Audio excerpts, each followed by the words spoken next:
अस्सलामुअलैकुम, good morning Lahore. जागो लाहौर में आप सबको खुश आमदीद कहते हैं जनाब। एक हंसती मुस्कुराती और खूबसूरत सी सुबह के साथ मैं हूँ आपकी होस्ट मुनीबा आसिफ। मैं बिल्कुल ठीक ठाक हूँ। दुआ है कि आप लोग भी इस वक्त जहाँ कहीं होंगे ठीक ठाक होंगे जनाब। अगर आपने जिंदगी में कुछ करना है या अपनी जिंदगी में आगे बढ़ना है, कुछ अचीव करना है या हासिल करना है ना, तो यहाँ पर कोई एक बड़ा अपना जो मकसद है या अपना गोल है उसको पूरा करना है, तो अपनी सोच का जो दायरा कार है उसको हमें वसी करना चाहिए और अपना जो किबला है खासतौर पर उसे दुरुस्त करना चाहिए। आपको बहुत से लोग अपनी ज़िंदगी में ऐसे मिलेंगे जो आपको हमेशा ही कुछ नहीं करने देंगे। ये तुम नहीं कर सकते, ये बहुत से जुमले बोले जाएंगे, ये मत करो ऐसा हो जाएगा, ये तुम क्या करने जा रही हो, लोग क्या कहेंगे। जनाब एक बड़ा ही मशहूर सा जुमला है जो ज़बान ज़द-ए-आम रहता है हर वक्त कि लोग क्या सोचेंगे, और अगर ये भी हम सोचेंगे तो फिर लोग क्या सोचेंगे, हमें ये सोचना चाहिए। तो इसलिए आगे बढ़ने के लिए खासतौर पर अपनी ज़िंदगी में ऐसे लोगों से आप जितना दूर रह सकते हैं, जितना इज्तनाब कर सकते हैं उतना ही दूर रहे और कोशिश करें कि ऐसे लोगों की सोहबत इख्तियार करें जो कुछ मुस्बत सोच के मालिक हों, आपको जो सपोर्ट करें, आपको मोटिवेट करें किसी ना किसी चीज़ के लिए और मुस्बत अंदाज में किसी भी काम में आपका साथ दें, आपकी मदद करें। तो ज़िंदगी में सभी के कुछ ना कुछ ख्वाब होते हैं और उन ख्वाबों को पूरा करने में ना जो आपकी मुस्बत सोच होती है, पॉजिटिव एनर्जी, पॉजिटिव आपकी जो थिंकिंग होती है और मुस्बत लोगों का आपके हल्का अहबाब में होना बहुत ज़्यादा ज़रूरी होता है। तो इसलिए सोच विचार के अपने इर्द गिर्द के माहौल को भी ठीक करना चाहिए और जो इर्द गिर्द के माहौल में हमारे साथ जो रिलेटेड लोग होते हैं उनको भी गौर व फिक्र करके देखना चाहिए कि जनाब ये हमारे लिए, हमारी सेहत के लिए, मेंटल सेहत के लिए अच्छे हैं या नहीं हैं, फिर ही उनके साथ कोई ताल्लुकात जो है उन्हें आगे लेकर जाना चाहिए। तो इसी खूबसूरत बात के साथ मैं भी अपने दिन का आगाज़ करूंगी, अपने प्रोग्राम का आगाज़ करूंगी और सेहत और फिटनेस के हवाले से, जिसमें हम सेहत से जुड़े मुख्तलिफ मसाइल पर बात करते हैं और जो हमारे एक्सपर्ट्स होते हैं वो सेहत से मुतल्लिक जो मसाइल है उनका हल उनसे जानने की हम लोग कोशिश करते हैं। और आज हम ख़ास तौर पर ख़ातीन के मसाइल के हवाले से बात करेंगे क्योंकि ख़ातीन घरों में काम काज में इतना मसरूफ़ रहती हैं और दूसरों की सेहत का ख्याल रखते रखते खुद को कहीं ना कहीं भूल जाती हैं। अक्सर बच्चों की परेशानी और घरेलू तनाव से उनकी सेहत में गैर मामूली तब्दीलियां रूनुमा होती है और खाने पीने के औकात कार में तब्दीली और मुतवाज़िन ग़िज़ा ना खाने से उन्हें मुख्तलिफ किस्म की पेचीदगियों का सामना भी करना पड़ता है। और आजकल मैं कहूँगी कि ख़ातीन में एक बहुत बड़ी बीमारी बहुत कॉमन हो चुकी है जो अपने साथ साथ ख़ातीन के दीगर मसाइल को भी जन्म देती है और वो है मेनोपॉज। इसकी वजह से मूड की चेंजिंग्स होती है, इससे लेकर आपके वज़न में भी इजाफा होता है, नींद के मसाइल से लेकर हार्मोन्स के मसाइल तक, माहवारी बर वक्त ना आने से लेकर माहवारी रुक जाने तक के मसाइल जो हैं जन्म ले सकते हैं। तो ये इतना संगीन मसला है कि इससे मुतल्लिक आगाही फैलाने के लिए आज पाकिस्तान समेत दुनिया भर में वर्ल्ड मेनोपॉज डे मनाया जा रहा है। तो ये बीमारी दर हकीकत है क्या, इसकी क्या क्या वजूहात और अलामात हो सकती है और बर वक्त इलाज ना करवाने से मजीद क्या क्या मसाइल पैदा हो सकते हैं, इस पर बात करेंगे। हमारे साथ इस वक्त मौजूद है प्रोफेसर डॉक्टर तैयबा वसीम है, कंसल्टेंट गायनेकोलॉजिस्ट है। डॉक्टर साहब आपको वेलकम कहती हूँ जागो लाहौर में। कैसी हैं आप? बिल्कुल ठीक है, आप बताइए। मैं भी बिल्कुल ठीक ठाक। डॉक्टर तैयबा सबसे पहले तो बताइए ये मेनोपॉज है क्या, ये बीमारी है, ये क्या है जो खातीन में लाहक होती है? अच्छा, ये बड़ा इंपॉर्टेंट आपने आज टॉपिक उठाया है जो कि बहुत सारे लोग इस पर डिस्कशन नहीं करते ना। हाँ। पहले तो मैं ये आपको बताऊं कि जो हमारा ख़वातीन है ना, menopause is a natural phenomena that happens with everybody. ठीक है, अच्छा ठीक है। जो average age of menopause worldwide है that is almost 51 to 55 years of age. Okay, इसके दौरान आहिस्ता आहिस्ता जो आपकी रिप्रोडक्टिव एज है डिक्लाइन कर जाती है, बच्चे पैदा करने की सलाहियत खत्म हो जाती है। अच्छा। और आहिस्ता आहिस्ता आपके हार्मोन लेवल्स कम होना शुरू हो जाते हैं। सही। उसका जो अगर आप इसको लार्जर इम्पैक्ट में देखें तो आप देखिए कि एवरेज लाइफ एक्सपेक्टेंसी अगर आप घर में अपनी दादी नानी बहुत सारे लोग देखें, मदर्स देखें, तो दे आर ऑलमोस्ट 80 ईयर्स। और अगर 50 ईयर्स पे किसी को मेनोपॉज हो रहा है तो आप इमेजिन कर सकते हैं कि उसने अपनी 30 ईयर्स ऑफ हर लाइफ उन्होंने अब मेनोपॉज में स्पेंड करने हैं ना।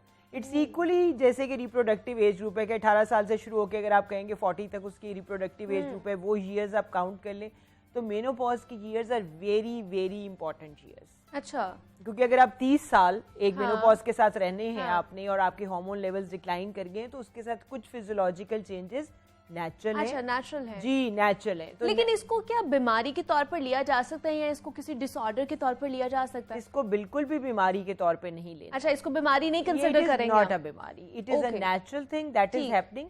उसके साथ कुछ ना कुछ रिलेट कर रही हैं चीजें, जैसे कि आप अगर देखिए तो आपको बहुत सारी चीजें रिलेट करती हैं। आपके हार्मोन लेवल जब फॉल करते हैं तो जो आपने बताया वो सारा कुछ होता है। डिप्रेशन का इंसिडेंस बढ़ जाता है, आपको अपनी सेल्फ, आप देखिए स्किन रिंकलिंग शुरू हो जाती है, आपके जॉइंट्स थोड़े थोड़े खराब होने शुरू हो जाते हैं। आपकी जो आपको सेल्फ इमेज है कि जी आप एक खूबसूरत ब्यूटीफुल ज़ाहिर स्किन के साथ एक पूरी एसोसिएशन होती है खातून की, वो सारी उम्र बड़ी होती है तो she looks beautiful with that skin and beauty. तो वो ऐसा ऐसा जब आपकी रिंकलिंग होती है तो सेल्फ इमेज भी थोड़ा सा डिस्ट्रॉय होता है। उसके अलावा इसकी नेचुरल चीजें, irritability, early morning rise up, जो आप पहले आराम से जवानी की नींद मजे से सोते हैं वो उतना आप सो नहीं पाते। मैं पढ़ रही थी क्योंकि हॉट फ्लैशेस और जो रात की नींद होती है वो बड़ी डिस्टर्बेंस ये तो है ना कुछ फिजियोलॉजिकल, कुछ इसके अलावा इसी की अगर आप देखिए साइकोलॉजिकल चेंजेस, फिजियोलॉजिकल चेंजेस, और जैसे आपने कहा कि हॉट फ्लैशेस वो एक फिनोमेना है जिससे इंसान डिस्टर्ब होना शुरू हो जाता है। अच्छा, ये वो चीजें जिसके साथ डिस्टर्बेंस भी है। ये हॉट फ्लैशेस में क्या होगा? हॉट फ्लैशेस में ये होता है कि इन अनबेरेबल सेंस ऑफ गर्मी है, आप बैठे हुए एसी में लेकिन आप इतना पसीने में डूब रहे होते हैं, पसीने आपको आ रहे होते हैं, गर्मी की शदीद लहर बॉडी में उठ रही होती है। अब देखिए कि वो इतना कंफर्टेबल सा माहौल है और मैं अगर गर्मी से बेहाल हो रही हूँ तो इसका मतलब है मुझे ऑड लगेगा ना उस माहौल में, फिर आपको कुछ भी एडजस्टमेंट अच्छी नहीं लग रही होती। तो this is a natural phenomena that happens. अच्छा, अब ये कि ये जो नेचुरल फिनोमेना है, वेट गेन थोड़ा थोड़ा होना शुरू होता है आफ्टर 50, ऑब्वियसली मेनोपॉज के साथ स्लाइट वेट गेन एसोसिएटेड है, बहुत नहीं। इसकी बहुत सारी रेमेडीज हैं, बहुत सारी तरीका है जिसके साथ आप इसको नेचुरल फिनोमेना है जो कि नेचुरल चीजें हो रही हैं लेकिन आपको डिस्टर्ब कर रही हैं तो आप उनको बेहतर कर सकते हैं। अच्छा, लेकिन डॉक्टर तैयबा ये 40 के बाद ही या 50 के बाद ही होगा या उससे पहले भी हो सकता है? ये बड़ा इंपॉर्टेंट क्वेश्चन है। एक्चुअली जो भी मेनोपॉज है ना, it should start after 50। After 50? After 50। Okay, अगर ये 50 से पहले है, लाइक अर्ली प्रीमेच्योर मेनोपॉज हम कहते हैं कि अगर 40 से भी पहले आपको हो गया, ठीक है, okay, that is not good, that has its trouble, क्योंकि आपकी बोन स्ट्रेंथ बहुत कम हो जाती है विद मेनोपॉज। अच्छा, देखिए खातून का जो ईस्ट्रोजन है ना, ये बहुत प्रोटेक्टिव हार्मोन है। खवातीन को हार्ट अटैक नहीं होता, बंदों को होता है 40s में। आप देखिए यंग एज बहुत कम सुना है मैंने, हो ही नहीं सकता ना, क्योंकि ईस्ट्रोजन ने प्रोटेक्ट किया हुआ है हमारे हार्ट को। तो ये अल्लाह ताला की कुछ खवातीन पे बहुत सारे मसाइल के अलावा नायाद भी है। मैं हमेशा कहती हूँ, वुमेन ऑलवेज थिंक कि जी हमारे साथ तो जुल्म और ज्यादती के अलावा कुछ नहीं होता है, it's a man dominated world, but Allah ताला की कई अनायात हैं। अल्लाह मतलब मैं हमेशा कहती हूँ माँ का रुतबा जो अल्लाह ने दे डाला है उसका कोई मैच नहीं है। और दूसरी बात ये कि आपको जैसे अगर आप ये देखिए तो बीमारी नहीं होती है, हार्ट अटैक से खवातीन are protected because of estrogen. तो जो ही आपके ईस्ट्रोजन लेवल फॉल करते हैं 50 इयर्स के बाद, तो फिर उसके बाद एमिनेबल हो जाते हैं आप इन चीज़ों को। जनरली हार्ट अटैक को, हार्ट का स्ट्रेंथ, दूसरा बोन स्ट्रेंथ बहुत कम हो जाती है। आपने अपनी घर में देखी होगी दादी नानी हाइट शॉर्ट हो जाती है, थोड़ी सी कमर झुक जाती है उनकी, उसकी वजह आपका मेनोपॉज है। क्योंकि वो आपकी बोन में से ईस्ट्रोजन जब निकल जाती है तो फ्रैक्चर्स का इंसिडेंस बढ़ जाता है, हाइट शॉर्टन हो जाती है जी। और इसलिए उनके फिर जो टांगे हैं, घुटने, चलना मुश्किल हो जाता है, आप आहिस्ता चलते हैं। नेचुरल बात है। देखिए वक्त के साथ अल्लाह ताला ने कुछ बुढ़ापे में, जैसे अल्लाह ताला ने इतना ज़्यादा हमें लिखा है, कुरान में लिखा है कि माँ बाप का ख्याल करो, माँ बाप को बुढ़ापे में पहुंचे तो उफ तक ना करो, क्योंकि अल्लाह मियां न्यू कि बुढ़ापे में they are reverting back to their original जो बच्चों वाली पोजीशन है ना, मेंटल डिमेंशिया भी होना शुरू हो जाता है। आपको मतलब उतना आपकी मेमोरी शार्प नहीं रहती, पुरानी बातें सारी याद रहती हैं, नई बातें भूलनी शुरू हो जाती हैं। That is a scientifically proven evidence. अच्छा, दूसरा डॉक्टर तैयबा मुझे बताइए कि इसके science and symptoms, early signs and symptoms क्या हो सकते हैं? हाँ, उसमें सबसे अर्ली साइंस सिम्टम्स तो पीरियड का बंद होना है। अच्छा, अगर आपके जैसे अर्ली मेनोपॉज पे बात करें तो दैट शुड बी ट्रीटेड और दैट शुड बी, उसके लिए डॉक्टर के पास जाके रिप्लेसमेंट थेरेपी लेनी चाहिए। अच्छा, मतलब 50 इयर्स 55 के बाद अगर मेनोपॉज हो रहा है तो बाज़ दफ़ा रिप्लेसमेंट थेरेपी के बगैर भी लोग, वो मैं आपको बताऊंगी कि लाइफस्टाइल मॉडिफिकेशन कितनी इंपॉर्टेंट है खवातीन के लिए ना विद एज, ठीक है, जो कि शायद यंग एज पे इतनी ना हो। लेकिन जो 40 के अराउंड मेनोपॉज हो रहा है उसका मतलब ये है कि you need some treatment as well. Okay, और उसके सबसे पहले साइन तो ये है कि आपके पीरियड्स ऑलमोस्ट अगर 1 ईयर तक बंद हो गए हैं, ठीक है, बंद होने शुरू हो गए, 6 मंथ्स का गैप आना शुरू हो गया है, 3 मंथ्स रेगुलर साइकिल की जगह 3 मंथ्स टू 6 मंथ्स के बाद आ रहे हैं, तो इट मीन्स कि आपका मेनोपॉज स्टार्ट हो गया। ओके, दूसरी बात ये कि जैसे आपने कहा कि ये अनबेरेबल हॉट फ्लैशेस शुरू हो जाएं, ठीक है, मूड इरिटेबिलिटी, मूड स्विंग्स, ये कुछ कॉमन भी हैं लेकिन कुछ घरेलू मसाइल से भी रिलेटेड होते हैं। तो जैसे आपने जो भी बात की ना, मुझे सबसे पसंद है वो चीज़ कि पॉजिटिव थिंकिंग जो है ना जिंदगी में बहुत जरूरी है, सब कुछ बदल देती है। आपको हर मसला, हर चीज़ में से हाफ ग्लास फुल और हाफ ग्लास एम्प्टी वाली जो पॉलिसी है ना, वो आपको देखनी पड़ती है। कुछ लोगों की इनबिल्ट पर्सनैलिटी होती है कि दे थिंक, लेकिन कुछ लोगों की नहीं होती। जिनकी नहीं होती ना, they need to develop it. मैं सच बात कहती हूँ, मेडिटेशन, इतनी पॉजिटिव एक्सरसाइजेज, अब तो गूगल अवेलेबल है आपके पास। फ्रेंड ऐसे बनाएं जो पॉजिटिव है। नेगेटिव फ्रेंड्स के साथ सर्कल में रहने से भी नेगेटिविटी बहुत होती है, तो ट्राई टू सीक पीपल। तो एक तो ये आपकी मेंटल आउटलुक है, जैसे आपने शुरू में कहा कि पॉजिटिव, तो स्पेशली इस सारे जो मेनोपॉज का प्रोसेस है ना, इसके अंदर थोड़े डिप्रेशन, इरिटेबिलिटी, मूड स्विंग्स, फिर थोड़ी सी मतलब आपकी साइकोलॉजिकल के अलावा फिजिकल हेल्थ भी अफेक्ट होनी शुरू हो जाती है। जैसे मैंने आपको बताया कि मतलब बोन पेन्स शुरू हो जाती हैं, आपको ऑस्टियोपोरोसिस का चांस होता है। तो ये सारी जो चीज़ें हैं ना, मतलब ये आपको इफेक्ट करना शुरू कर देती है। सही। तो अगर ऐसे कोई भी सिम्टम्स आ रहे हैं कि पीरियड बंद हो रहे हैं, आपको हॉट फ्लैशेस हो रहे हैं, आपको मूड स्विंग्स ज़्यादा हो रहे हैं और आपको लग रहा है कि मैं बिल्कुल हेल्थी वाइज फटीग फील कर रही हूँ, I am not very active, या मुझे डिप्रेशन के इंसिडेंट्स हो रहे हैं, तो it's a time to seek your doctor. अच्छा, दूसरा डॉक्टर तैयबा, क्या ये डिपेंड करता है कि आपकी फैमिली हिस्ट्री क्या है और उसकी वजह से भी आपको अर्ली मेनोपॉज होना शुरू हो जाए? है, अगर आपकी मदर को अर्ली मेनोपॉज हुआ है या मदर को लेट मेनोपॉज हुआ है, तो इट इफेक्ट्स जेनेटिकली, वेरी करती है। हाँ, वेरी करती है। जेनेटिकली प्रीडिस्पोजिशन है आपको अर्ली और लेट मेनोपॉज। मतलब ये फैमिली में भी देखना चाहिए कि क्या ये सारी हिस्ट्री चल रही है। दूसरा, जैसे बहुत सी यंग गर्ल्स भी हैं, उनमें भी मंथली साइकिल की प्रॉब्लम आती है, तो क्या उनको भी इस हवाले से कुछ देखना चाहिए? असल में लेस देन 40 इयर्स पे बहुत अनकॉमन है मेनोपॉज होना, लेकिन कुछ कंडीशन में प्रीमेच्योर मेनोपॉज हो जाता है। और ये बड़ा ही एक प्रॉब्लमेटिक है। मैं ऐसे पेशेंट्स को ज़ाहिर हम देखते भी हैं, जानते भी हैं, जो कि बिल्कुल ही 20-25 साल में मेनोपॉज हो गया। अच्छा। हाँ जी, उसमें प्रीमेच्योर ओवेरियन फेलियर उसको हम कहते हैं कि आपका जो ओवरीज में से एग्स, वो जनरली उस वक्त उन्हें पता चलता है जब पीरियड बंद हो जाते हैं और वो फिर प्रेगनेंसी सीक करना चाह रही होती हैं और they are unable to seek pregnancy for that. अब एग्स, मतलब बहुत सारे मिलियंस ऑफ एग्स के साथ फीमेल बॉर्न होती है, लेकिन ऐसे ऐसा विद एवरी साइकिल एग वो रिड्यूस हो जाते हैं। लेकिन कुछ ये बड़ा अनएक्सप्लेन्ड होता है कि प्रीमेच्योर मेनोपॉज क्यों होता है और किस वजह से। इसकी बहुत सारी postulations है, nobody exactly knows why it happens। लेकिन अगर ये हो गया है तो लिटरली प्रेगनेंसी नहीं हो पाती है। मैं ये हमेशा कहती हूँ, लड़कियों को समझाती हूँ कि जितनी मर्जी आप ट्रीटमेंट्स ले लें, जितना मर्जी आप कर लें, if you are seeking pregnancy with premature menopause, ये नहीं हो पाएगा। तो बिला वजह बहुत सारे लोगों के पास चक्कर लगाने से, हज़ारों ट्रीटमेंट लेने से अमूमन फ़ायदा नहीं है कोई। उसका टेस्ट होता है, FSH का टेस्ट है, आप सिंगल या AMH का टेस्ट है, ओवेरियन रिजर्व का टेस्ट अवेलेबल है मार्केट में। आप उसे चेक कर सकते हैं कि आपके एग्स का रिजर्व कितना है। जितने भी IVF सेंटर्स हैं, जैसे हम IVF करते हैं, तो हम लोग उसको इसका AMH का टेस्ट करा के ओवेरियन रिजर्व देख के पेशेंट को काउंसल करते हैं।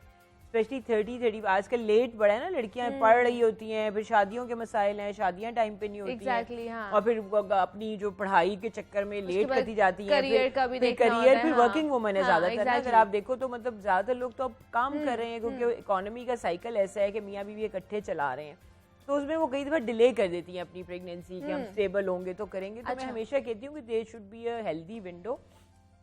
रिस्क मतलब अल्लाह ताला ने देना है। मैं I understand stresses of life working women के लिए डेफिनेटली ज़्यादा हैं, और women have to work harder than man, ये मैं हमेशा कहती हूँ, क्योंकि उन्होंने बच्चे भी बैलेंस करने हैं। अल्लाह ने माँ को बनाया ऐसे, तो बहुत डिले नहीं करनी अपनी प्रेगनेंसी। हेल्दी जो विंडो है पीरियड ऑफ प्रेगनेंसी, वो जनरली अगर 25 पे आपकी शादी हो रही है, 26 पे शादी हो रही है, तो 25 to 35 is the best period to have kids. अब ज़ाहिर है आजकल लोग इतने बच्चे पैदा नहीं करते, 2 भी पैदा कर लें तो कम से कम ये कि उस विंडो में कर लें। और ये सोचते जाए, मेरे पास बहुत सारी पेशेंट्स आते हैं अब जो कि 35 के अराउंड सोचना शुरू करते हैं, 32 के बाद कि अब हम बच्चे पैदा कर लें कि नहीं करें। तो आप देखिए कि विद टाइम एग रिजर्व कम होना शुरू हो जाता है और कॉम्प्लिकेशंस जो है वो ज्यादा बढ़ जाती है, डिफिकल्टी इन कंसेप्शन भी होती है, क्वालिटी। अब देखिए बहुत सारे लोगों को 40 के बाद रेगुलर साइकिल आता रहता है, लेकिन क्वालिटी ऑफ एग कॉम्प्रोमाइज हो जाता है। अच्छा, तो इतना मतलब प्रेगनेंसी होने का चांस ऑलमोस्ट हाफ होना शुरू हो जाता है आफ्टर 40। अब जैसे हम टेस्ट ट्यूब करते हैं IVF साइकिल, तो मैं तो उनको बता देती हूँ कि 40 ईयर्स के बाद you have laser almost half the chance of getting pregnant. अच्छा, दूसरा अगर मेनोपॉज का ही लास्ट क्वेश्चन करना चाहूँगी डॉक्टर तैयबा कि इसका इलाज, अब मतलब ये बीमारी नहीं है तो इसका मतलब है कि इसका ट्रीटमेंट भी इतना कोई वो फिर नहीं होना चाहिए? नहीं, ऐसा नहीं है। देखिए अच्छा। ट्रीटमेंट का मतलब ये है कि ट्रीटमेंट जो भी चीज़ आपको डिस्टर्ब करी है ना, अगर वो बीमारी तो नहीं है, वो नेचुरल प्रोसेस है, को निकाल के फिर लेकिन आपको अगर वो डिस्टर्ब करी है तो उसका ट्रीटमेंट बिल्कुल होना चाहिए। ठीक है, जैसे मेंस्ट्रुअल इरेगुलरिटी कई लोगों को तंग कर रही होती है तो उसका ट्रीटमेंट तो होना चाहिए। अच्छा, अब इसका ट्रीटमेंट जो सबसे इम्पोर्टेंट बात आपके प्रोग्राम के उससे मैं बताना चाहती हूँ, दैट इज लाइफस्टाइल मॉडिफिकेशन। ठीक है, क्या आपने घरेलू खवातीन हमेशा समझती हैं कि हम घर के काम कर रहे हैं तो we are exercising. That's not. मैं यहाँ से जाके किचन की एक हंडिया बना लूँ और मैं उधर से जाके 2-3 चीजें देख लूँ तो आई एम नॉट एक्सरसाइजिंग, है ना।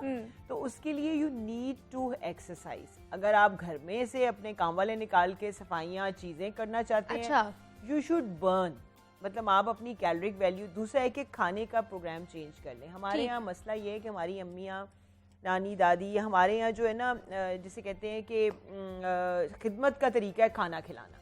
अम्मी को बिठा के अम्मी ये खाएं, ये भी खाएं, वो। तो you should half your diet. आपने मेनोपॉज के बाद रूटीन के मीठे चावल जो हमारे यहाँ सबसे ज्यादा जैसे कहते हैं ना सबसे किलर्स हैं, वो कम कर देने चाहिए। ठीक है, वेजिटेबल्स, फ्रूट्स की तरफ ज्यादा जाना चाहिए, प्रोटीन, एग, सारी चीजें लें, मिल्क प्रोडक्ट जरूर लें। मैं हमेशा कहती हूँ कि दूध जरूर पिएं, ठीक है, वो बहुत हेल्दी है। अगर दूध नहीं पिया जाता, चीज ले लें, योगर्ट ले लें, मतलब अल्टरनेट ले लेना उसका। बैलेंस डाइट रखें और exercise 30 minutes a day walk. अब वॉक का ये है कि हमारे बहुत सारे मेरे पेशेंट्स कहते हैं डॉक्टर हम कहाँ वॉक करें, बाहर इतना। देखिए ग्राउंड्स हर जगह हैं, जिससे टाइम प्रेफराइज आपने करना है। आप हर गली मोहल्ले, हर छोटे सेटअप में ग्राउंड मौजूद होता है और बहुत दुनिया वॉक कर रही होती है। एक्सरसाइज और डाइट, ये सबसे इम्पोर्टेंट टिप है for a healthy lifestyle and addition to positive thinking.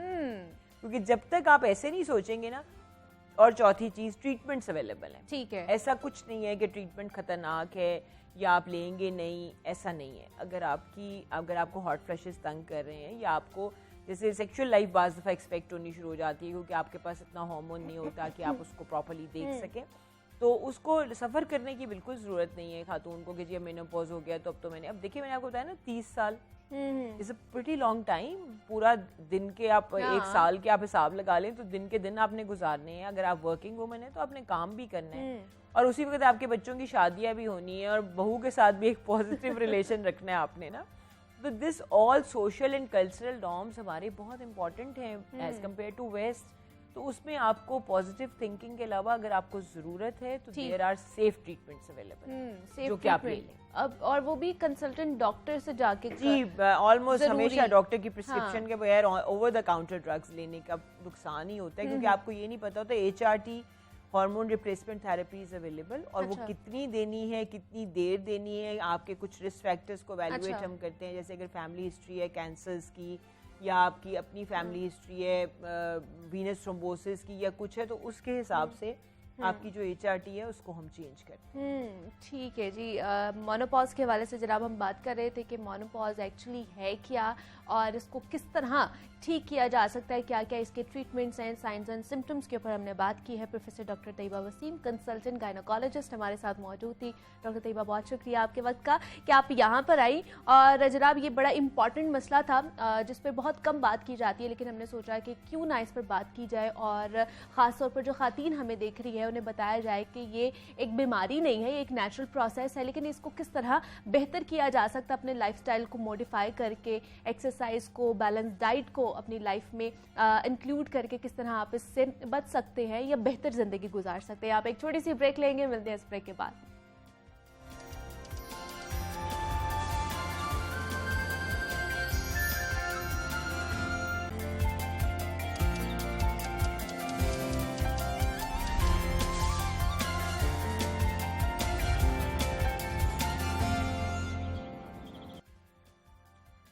Welcome back to जागो लाहौर। जनाब ब्रेक से वापस आ चुके हैं और बात करेंगे इस सवाल की जो मुझ समेत तकरीबन हर शहरी की जबान पर है, और वो सवाल है कि यार ये डॉलर कब नीचे आएगा। हमने गाड़ी खरीदनी है और डॉलर की कदर में इजाफे के बाद ना गाड़ियों की कीमतें इस वक्त आसमान को छूने लगी, और अब नई गाड़ी खरीदना तो वैसे ही ख्वाब बन चुका है। फिर हम में से काफी लोग ये तक नहीं जानते कि जनाब गाड़ियों पे ये जो ओन लिया जाता है ये किस बला का नाम है। और जब कोई फर्द गाड़ी खरीदना चाहता है तो कंपनी रेट कुछ और होता है, और जब वो शोरूम का रुख करता है तो उसे पता चलता है कि अगर उसको गाड़ी जल्दी चाहिए तो उसे इजाफी भारी रकम भी अदा करना होगी, वरना इंतजार की सूली पर लटकते रहे। और अब अगर सेकंड हैंड गाड़ी की बात कर ली जाए तो बंदा सोचता है कि चलो नहीं तो एटलीस्ट पुरानी या चलो सेकंड हैंड गाड़ी से ही काम चला लेते। लेकिन जनाब अब सेकंड हैंड गाड़ी खरीदना भी कोई आसान काम नहीं है, क्योंकि डॉलर की कीमत के साथ जहां नई गाड़ियां महंगी हुई हैं वहीं पुरानी गाड़ियां भी आम आदमी की पहुंच से दूर चली गई है। और अब अगर डॉलर की कीमत में कमी हुई है तो गाड़ियों की कीमत में बिल्कुल मामूली, या अगर यूं कह लिया जाए कि ना होने के बराबर कमी की गई है, तो मैं कहूंगी कि गलत नहीं होगा। आखिर ऐसा क्यों है कि जब डॉलर बढ़ता है तो गाड़ियों की कीमतें आसमान से बातें करती हुई नजर आती है, लेकिन जब डॉलर की कीमत में कमी होती है तो कीमतों को हवा जो भरी हुई होती है वो उसमें कोई फर्क नहीं नजर आता, कीमतें कम नहीं होती हैं। तो ये तमाम तर जो सवालात हैं आवाम के, इनके जवाब लेने की कोशिश करते हैं। हमारे साथ इस वक्त सुहेल इकबाल साहब मौजूद हैं, सदर है डिफेंस कार डीलर फेडरेशन के। सुहेल साहब आपको खुश आमदीद कहते हैं जागो लाहौर में, कैसे हैं आप? बहुत शुक्रिया, आपने हमें जागो लाहौर में बुलाया। और मनीबा आपको बहुत शुक्रिया, आप गाए बगाए हम लोगों के जो बिजनेस है इसके मुतालिक प्रोग्राम्स करते रहते हैं। हमारे प्रेसिडेंट भी आते हैं काफी अक्सर। नहीं, बहुत शुक्रिया आपका कि आप अपने मौक़िफ़ को बड़ा सराहा जाता है। बहुत शुक्रिया जी, बहुत शुक्रिया। अच्छा सुहेल साहब, ये गाड़ियों के हवाले से आज हम बात करेंगे कि जैसे ही डॉलर की कीमतें बढ़ती हैं तो हर चीज की कीमतें बढ़ना शुरू हो जाती है, गाड़ी हो, महंगाई हो, किसी भी चीज की हो। लेकिन जैसे ही डॉलर की कीमत में कमी आती है तो वो जो कीमतें बढ़ी हुई होती है उनकी कीमतों में कमी नहीं आती। इसकी क्या वजह है? मुनी, बस सबसे पहले तो मैं आपको फर्स्ट ऑफ ऑल तो ये बताऊं ना कि ये जो हमारे मैन्युफैक्चरर्स हैं यहाँ, जो असेंबलर्स हैं, टोयोटा हो गया, सुजुकी हो गया, मजीद और जो गाड़ियाँ असेंबल कर रहे हैं, इन लोगों ने तो एक हमारे लिए ना डॉलर को दजाल बना दिया। अच्छा, वो दजाल जिसने आना था ना वो आ चुका है। ठीक है, ये हर साल ही तकरीबन हमारे साथ यही प्रोसीजर हो रहा है। सही। पिछले 2-3 साल से अभी तो इन्होंने प्राइसेस की इंतहा कर दी, ऊपर से 20 लाख, 30 लाख, 6 लाख, 7 लाख ऑन चल रहे हैं। अब खुद अंदाजा लगाए ना, पहले 5.5 लाख रुपए में 3.5 लाख, 2.5 लाख से शुरू हुई थी मेहरान, 5.5 लाख में 5.5 में अब उसकी प्राइस देखें। हाँ जी। अब जो ऑल्टो है वो 30-30 लाख रुपए में मिल रही। लोग कहाँ से गाड़ियां लेंगे?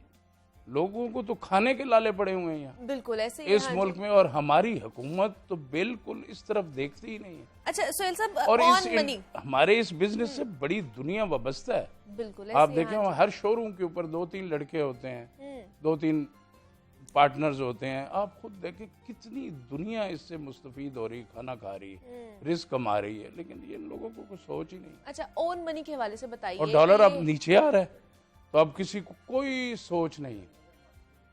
शहबाज साहब आए थे, उन्होंने कहा था जी पीछे सेक्रेटरी इंडस्ट्री का जी फ्रांजिक करेंगे जी, जो पिछली कीमतें बढ़ी हैं डॉलर की वजह से। ठीक। वो फ्रांजिक क्या हो रहा है वो और अभी कम होने का नाम नहीं ले। डॉलर कहाँ नीचे आ गया, 20-25 रुपए, 18 और 20 रुपए नीचे आ गए होंगे, लेकिन इनकी प्राइसेस वही हैं और ऑन कम हो गए।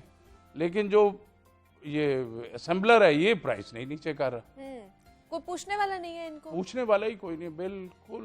पहले रजाक दाऊद साहब थे, अच्छा, हम उनके बड़े शुक्रगुजार हैं कि वो हमारी इस बिजनेस के साथ वो हाथ कर गए हैं जो आज तक हम भूलेंगे नहीं। अब देखें इल्तिजाब, लोग कहते हैं ना जी, जमाना कहता है कि बच्चा रोता है तो माँ फीड देती है, हुकूमत वक्त माँ ही होती है, माँ बाप का किरदार अदा कर। ये तो हम रो पीट हड़तालें अब शटर डाउन कर लें, स्ट्राइक्स पे चले जाएं, अपना नुकसान करना है।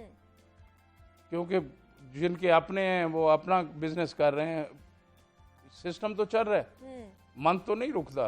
वो तो आप कहते हैं 2 दिन भी अपने जाया करने को हम तैयार नहीं। एग्जैक्टली, और ये कोई हल भी नहीं है ना, अपने शटर डाउन करके अपना बिजनेस बंद करके। और आप देखें ना नीचे आई हैं प्राइसेस जी। अब शहबाज साहब, हुकूमत को, वज़ीर आज़म को ये सोचना चाहिए। इतना जो हम लोग, हमारे चेयरमैन साहब जाते हैं, मीटिंग्स करते हैं, कोई मीटिंग्स का होता ही नहीं। हम जाते हैं कप ऑफ टी पे हमें वो और सेल्फी बनती है और हम आ जाते हैं, लारा लगा देते हैं, बस ये आपका ये मसला हल, उससे डिस्कस करना है, उससे डिस्कस करना है। वो डिस्कशन ही नहीं ख़त्म हो रही। मिनिस्टर सेक्रेटरी से चलते हैं, सेक्रेटरी से डीजी से चलते हैं, डीजी के बाद आगे चले जाते हैं, जी मिनिस्टर साहब आ गए जी मीटिंग में, थोड़ा सा हमने शोर गुलगबाड़ा किया तो वो मिनिस्टर साहब आ जाते हैं। मिनिस्टर साहब बड़ी अच्छी खूबसूरत बातें हमारे साथ करते हैं, हर हुकूमत में ही बड़े अच्छे तरीके से बिठाते हैं, वेलकम कहते हैं, उसके बाद सेल्फी बनवाते हैं। बस ये आपका काम within a week, within a month, तो जो उसका प्रोसीजर होता है उसमें हम सॉर्ट आउट कर रहे हैं जी। अभी हमें लारा लगाया गया था पीछे, आजकल बायोमेट्रिक्स की प्रॉब्लम चल रही थी, उसके लिए हमने काफ़ी मीटिंग्स भी की है, हमारे प्रेसिडेंट ने भी, हमने भी। अब वो देखो वो इतना बड़ा इशू है कि आप सोच नहीं सकते। गलती तो लोग कर बैठे हैं, उसमें लोगों की भी गलती है, जिन्होंने ली हुई थी उन्होंने ट्रांसफर्स नहीं कराए। अब वो गाड़ियों की कीमतें इतनी बढ़ चुकी हैं, अब वो किसी को बायोमेट्रिक के लिए कहते हैं तो वो कहता है जी मुझे तो 3-4 लाख रुपए और दो, मैं फिर आपको बायोमेट्रिक देता हूँ, हालांकि उसने पूरी कीमत उसकी अदा की हुई थी। ये कई मसाइल हमारे पास चल रहे हैं, सारा दिन ये मसला रहता है। रिक्वेस्ट की है, इतनी मीटिंग्स हो चुके हैं, मिनिस्टर साहब ने बड़े अच्छे तरीके से कहा था, लेकिन अभी तक इस पे पता चला था वज़ीर आला साहब गए हुए हैं दौरे पे बाहर, तो वो अभी आ गए माशाल्लाह, तो दुआ करें। मैं बात करेंगे उनसे, वज़ीर आला साहब से भी रिक्वेस्ट करूंगा कि काइंडली इस बायोमेट्रिक के सिस्टम को जरा जल्दी से अपग्रेड कर दें। अच्छा, ओन मनी के हवाले से बताइएगा सुहेल साहब, ये ओन मनी जो बला है ये है क्या? मतलब हम में से बहुत से लोग हैं जिनको नहीं पता कि ये है क्या।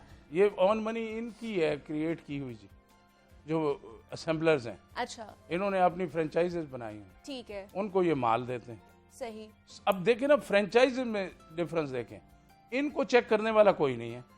असेंबलर क्यों नहीं चेक करता कि एक शोरूम पे 62 लाख कीमत है, दूसरे पे 60 लाख है, तीसरे पे 58 में वो गाड़ी मिल रही है। ये ज्यादती है हर लिहाज से, कस्टमर के साथ ज्यादती हो। ये कीमतें जो फ्लक्चुएट कर रही है, मतलब डिफरेंट कीमतें है, क्या इसकी वजह क्या लगती है? कंफ्यूजन मार्केट में क्रिएट हो गई हुई डॉलर की वजह से। जो जिसके पास जाते हैं वो कहते हैं जी डॉलर अभी नीचे आ रहा है, गाड़ी रोक लो जी। अच्छा, बेचते वक्त, लेते वक्त, लेने को चला जाए तो उसको कहते हैं जी डॉलर महंगा हो रहा है, ये आप ले लें जी, इतना ऑन है जी। ऑन क्या है? आप एक्चुअल प्राइस के ऊपर ये पे कर रहे हैं। आप अगर गाड़ी ले रहे हैं 40 लाख की, 50 लाख की, तो उसके ऊपर 10 लाख ऑन दे रहे हैं। अगर करोड़ रुपए की गाड़ी ले रहे हैं तो उस पर 20-30 लाख ऑन दे रहे हैं। ऐसे ही है, ये गाड़ी से एक्स्ट्रा प्राइस ऐसे ही है। वो जैसे मशहूर था ना, जूस वाले के पास जाते हैं वो अनारकली में, वो साथ झूंगा भी देते हैं। इन्होंने ये ऑन के बाद में झूंगा लगा दिया। अच्छा, कि जो गाड़ी लेगा या जो खरीदेगा, हर इन्वेस्टर तो इसमें घुसा हुआ है। अच्छा, अब पैसे वाले कितने के लोग हैं पाकिस्तान, ये देखना चाहिए ना। अब ये मेरे हिसाब से मेरे कोई बैंकों को भी इसमें सोचना चाहिए। ये जो लीजिंग पे गाड़ियां कंपनीज लेती हैं और ये देते हैं ना, ये ऑन मेरे हिसाब से इस वजह से ना, इन लोगों की वजह से बढ़ा हो। एक प्राइस सेट करनी चाहिए गवर्नमेंट को। नहीं, ऐसे तो फिर डॉलर के हिसाब से और ज्यादा बढ़ जाएगा ना, ऐसे तो फिर और ज्यादा बढ़ता जाएगा। नहीं, कम करवाना चाहिए ना, उनको बाउंड करना चाहिए। क्योंकि ज्यादा जो सेल परचेज हो रही है ना अभी, बैंक लीजिंग वाले काम में बहुत ज्यादा गाड़ी इन्वॉल्व हुई। एक बंदे पे 5-5, 6-6 रेंट वाले, दूसरे तीसरे। गवर्नमेंट को कोई पॉलिसीज बनानी चाहिए कि डॉलर बढ़े तो इतनी प्राइस आप कर सकते। अब आप प्राइस भी बढ़ा लें, ऊपर से अपनी आप मैन्युफैक्चरिंग जो की होती है उसको भी स्टॉक कर लेते हैं कि डॉलर बढ़ रहा है। भाई हम तो नहीं, हमारी तो इंडस्ट्री नहीं है, हम तो जाके गाड़ियां जबरदस्ती नहीं ले सकते। शोरूम पे तो खड़ी होगी तो वो नजर आ रही है लोगों को। अब जो इंडस्ट्री में गाड़ियां खड़ी है वो उनको कोई कौन चेक करने वाला है कि वहाँ पता नहीं कितनी गाड़ियां उन्होंने बना के खड़ी क्यों है, लेकिन मार्केट में शॉर्ट कर दी। उनके जो होलसेलर हैं वो उनको बताते हैं अभी गाड़ी की सेल रुकी है, वो पीछे से रोक लेते हैं। ज्यादती है। लेकिन हमने सुहेल साहब सुना भी था पिछले दिनों कि अब जो है कार असेंबलिंग जो है उसके मैन्युफैक्चरर यहाँ पे भी कुछ अपनी जो कारखाने शोरूम्स लगा रहे हैं जहाँ पे असेंबलिंग की जाएगी। काफी लोग आ रहे थे इस इंडस्ट्री में, लेकिन अब देखें जो मुल्की हालात हमारे चल रहे हैं, इसमें तो आप देखें अल्लाह ताला ही खैर करे, हमारे पे रहम करे। हमारा बड़ा प्यारा मुल्क है, तो वो नहीं हुआ, उस पे इनिशिएटिव नहीं लिया सोचते हैं ना इन हालात में कैसे, क्योंकि होंडा और टोयोटा ने तो गाड़ियां देना बंद कर दी है ना। हुकूमत के जो हालात, जो ये सिस्टम चल रहा है, इसमें कौन इंडस्ट्री लगाएगा, कौन काम में आएगा? अच्छा, जो बैठे हुए हैं इन लोगों की मनापली चल रही है। मैन्युफैक्चरर्स नए आएंगे, लगाएंगे तो फिर ये काम बढ़ेगा ना। अब देखिए इंडिया में गाड़ी की प्राइसेस देखें, चाइना में देखें और हमारे पास देखें, ऊपर से इन्होंने जापानीज कार्स बंद कर दी। एग्जैक्टली, हाँ। उसकी वजह से भी ये बहुत इन असेंबलर्स की वजह से इनकी मिली भगत से होता है। अच्छा, गाड़ियां आती थी, बिजनेस होता था। देखिए ना कितना हमारी जो बिजनेस है इसमें कितना रेवेन्यू इकट्ठा होता है।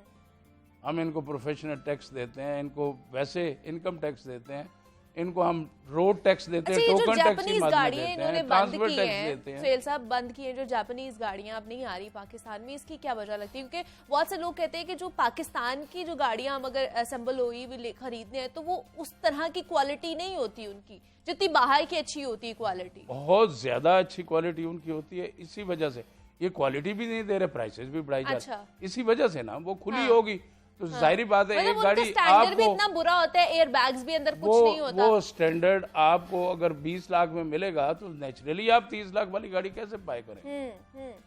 हर बंदा सेंस रखता है। आजकल इस कंप्यूटर ने, नेट ने, मोबाइल ने हर बंदे को दे दी है, गूगल पे जाते हैं लोग। अच्छा, दूसरा हम ये देखते हैं कि इंडिया में अगर देखा जाए जो यहाँ पर 30 लाख की गाड़ी है वहाँ पे आराम से 10-15 लाख की मिल जाती है। बिल्कुल इजीली मिल जाती है। तो ये क्या इतना ज्यादा डिफरेंस किस वजह से है? सब ये समझ नहीं आती है। कंपनीज भी वही है, टोयोटा, होंडा, यहीं पे भी, वहाँ पे भी ये है, यहाँ पर भी है, मतलब तो क्या डिफरेंस किस चीज का है? हमारे टोयोटा वाले शुरू से, सुजुकी वाले और मैन्युफैक्चरर्स बहुत कम आए। अच्छा, आया ही कोई ना, एक आध आया तो वो उसका वैसे ही टोयोटा। और हमारा क्योंकि जो लोग है ना, पब्लिक जो है वो भी कुछ उनका माइंड सेट बन गया हुआ है सुजुकी और टोयोटा पे। अच्छा, वो कई दफा कोई एक आध गाड़ी में कोई थोड़ा बहुत मैन्युफैक्चरिंग फॉल्ट आता है, लेकिन वो फिर ये दूर कर लेते हैं। अब देखें ना, हमारा जितना गांव का एरिया है वहाँ टोयोटा के अलावा और कोई गाड़ी चल ही नहीं सकती। हाँ जी, एग्जैक्टली। उनकी रोड मैप देखें आप, उनकी सड़कें, गलियां, उस जगह पे और कोई गाड़ी कामयाब ही नहीं। और ये गाड़ियां फिर हमारे वेदर के साथ भी ये ठीक है। हमारा जो पानी है, अब आप देखें जो पानी यूज करते हैं आप रेडिएटर में, वो आप देखें 3-4 साल बाद रस्ट लग जाता है रेडिएटर्स को। जो जापानीज गाड़ियां आई होती हैं वो तंग करती हैं, हीटअप होना, लेकिन ये गाड़ियां नहीं होती टोयोटा शोयोटा। सही, ये चल रही है हमारे पाकिस्तान में। तो इसीलिए यही गुजारिश है, हुकूमत वक्त से ही गुजारिश कर सकते हैं। हमारे पास तो कोई ऐसी लाठी है नहीं जो उनके सर में मारे, तो वो हुकूमत वक्त से ये रिक्वेस्ट है। अब देखें ये हैं जितना अरसा या कोई और आए, जो भी सुन रहा है हमारी इस्तदा, कम से कम इतना कंट्रोल करें कि पब्लिक के इजी एक्सेस में हो सके। exactly, लोग छोटे छोटे बच्चे हैं, तो जरूरी नहीं मेरे बच्चे हैं जमा करके या मिनिस्टर के बच्चे हैं जिसके खरीदेंगे। पीछे 10 गाड़ियां स्कॉट कर रही हैं, तो बाकियों के भी बच्चे हैं जो गरीब बाइक पे जा रहा है इस सर्दी के मौसम में, इस पोल्यूशन के मौसम में। एक छोटे बच्चे को, बेबी को उठा के मोटर बाइक, अपनी जमा पूंजी इकट्ठी करते रहते हैं सारी जिंदगी की, गाड़ी खरीदेंगे, जब वो जाते हैं तो वो 3-4 लाख और बढ़ जाता है। जितने की वो इकट्ठी करते हैं ना जमा पूंजी, इतना ऑन चला जाता है। अच्छा सुहेल साहब, ये बताइए कि अगर किसी ने सेकंड हैंड गाड़ी खरीदनी हो तो आप उन्हें क्या मशवरा देंगे? क्या क्या चीजें जो है उन्हें देखनी चाहिए खरीदते वक्त? उन्हें सबसे पहले तो जी देखें, गाड़ी पेंट होना पाकिस्तान में कोई ऐसा इशू नहीं। अच्छा, ठीक है। हल्का फुल्का कहीं से आप पेंट करा लेते हैं, चले वो लुक के लिए लोग करा लेते हैं। बेचने वाला भी कहता है कि अच्छी लुक हो जाए इसकी, लेने वाला भी कहता है लुक अच्छी होनी चाहिए, साफ सुथरी। उसमें कम से कम आपको बॉडी अंदर से देखनी चाहिए कि गाड़ी एक्सीडेंटेड ना हो, उसके पिलर्स, उसका फ्रंट वो सारा ठीक हो। उसमें अगर एयर बैग्स हैं तो वो उसके इंटेक्ट होने चाहिए, क्योंकि एयर बैग्स का तल्लक आपकी बेल्ट से भी बड़ा होता है, सीट बेल्ट से। यहाँ आदत नहीं है लोगों को सीट बेल्ट लगाना। हाँ जी, ये भी सबसे बड़ा हमारा फॉल्ट है कि इसमें ये सीट बेल्ट लगानी चाहिए। सीट बेल्ट लगाएंगे तो आपके एयर बैग्स खुलेंगे। बाकी इंजन नॉर्मली आप वर्कशॉप में आजकल वैसे बन गए हुए हैं, कंपनियां, लोग पैसे पे अब तो वैसे भी लोगों को बहुत ज्यादा अवेयरनेस हो गई है। पहले हमारा बिजनेस पे OLX पार्क भी ये बड़ी असरअंदाज हुई थी। अब मजीद इन्होंने ऑन बढ़ा के और कंपनीज ने प्राइसेस बढ़ा के, अब डॉलर कम हो रहा है तो डॉलर नीचे करें प्राइस। ठीक है जी, इनको कोई चेक करें। सुहेल इकबाल साहब हमारे साथ मौजूद थे, जनाब सदर हैं डिफेंस कॉल फेडरेशन के। सुहेल साहब बहुत शुक्रिया आपके वक्त का कि आप यहाँ पर अपना मौका आपने हमारे साथ जी, आप गाए बगाए हमें बुलाया कि हमारे बिजनेस के बारे में, ताकि लोगों को आगाही आ सके। बिल्कुल, थैंक यू सो मच। और हम गुजारिश करते हैं कि वजीर आला साहब से भी कि बायोमेट्रिक के बारे में हमारा उसके हवाले से कोई हल किया जाए। ठीक है जी, अब आगे बढ़ते हैं जनाब, कुछ किताबों के हवाले से बात कर लेते हैं। प्रोफेसर अहमद हमाद साहब हमारे साथ मौजूद है, उनकी तरफ चलते हैं और आज की किताब के हवाले से तारुफ सुनते हैं। जी अहमद साहब बताइएगा। सोफिस्ताइयत के असरात एक नज़र में मुलाहिजा हों। सोफिस्ताइयत तो जल्द दम तोड़ गई, लेकिन जाते जाते नस्ल इंसानी पर गहरे असरात छोड़ गई। मसलन उन्होंने अक्ल को अकीदा पर बरतरी देने पर जोर दिया। इन्हीं से तालीम हासिल करने का रुझान बढ़ा, फ़न तकरीर की तरक्की हुई, लिसानियात और फसात व बलागत ने फ़रोग पाया, बहस में मंतकी दलाइल पेश करने का रिवाज बढ़ा। हतमी इल्म अक्ल से मिलता है या हिस्सी अदराक से, इस बहस को खूब उछाला। उनकी आज़ाद फ़िक्री ने फ़लसफ़े पर बहुत गहरे असरात छोड़े। इन्होंने फ़लसफ़े को ये फ़िक्र दी कि इंसान की हकीकत जानी जाए। गोया सोफिस्ताइयों ने फ़लसफ़े को आसमान से उठाकर ज़मीन पर दे मारा। ये खूबसूरत जो इक़्तिबास है आपके सामने, ये किताब है लतीफ़ जावेद साहब की, और इसको बुक होम ने शाया किया, तारीख़ व तारुफ़ फ़लसफ़ा।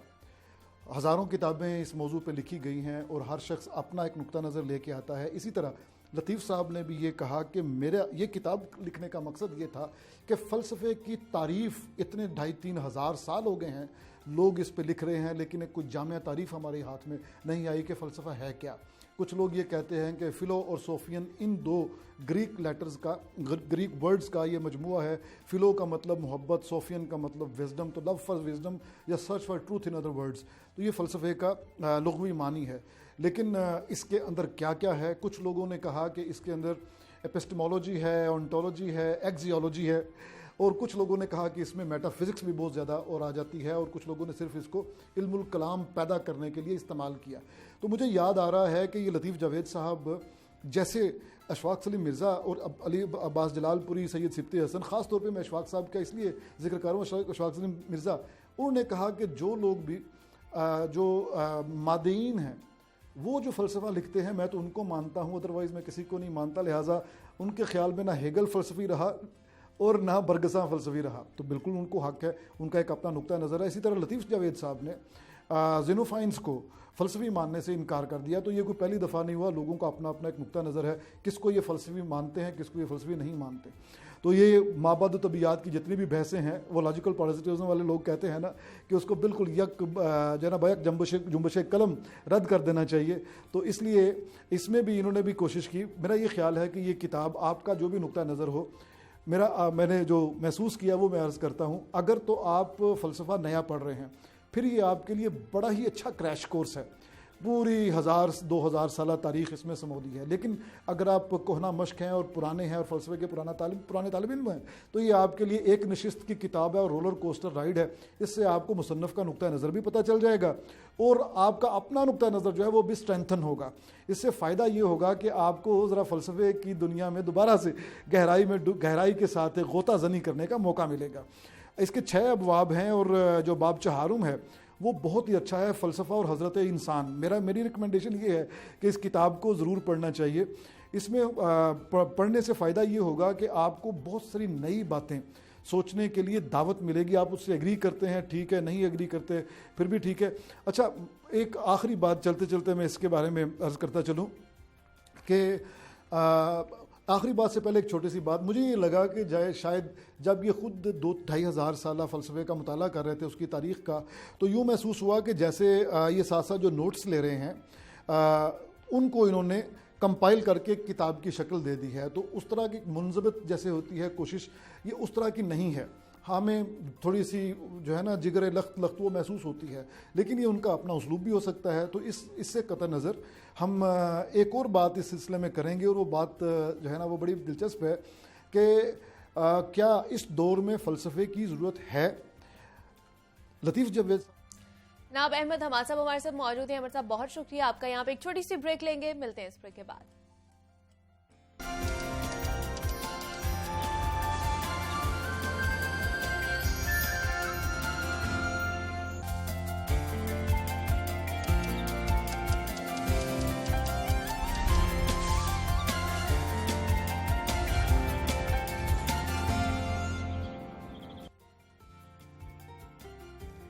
वेलकम बैक टू जागो लाहौर। जनाब, बात की जाए मौसम की तो चंद साल पहले तक ना पाकिस्तान में 4 मौसम ही हुआ करते थे, लेकिन अब मौसम सरमा का आगाज होते ही एक नया मौसम जो है वो एंट्री लेता है और जनाब वो मौसम है स्मॉग।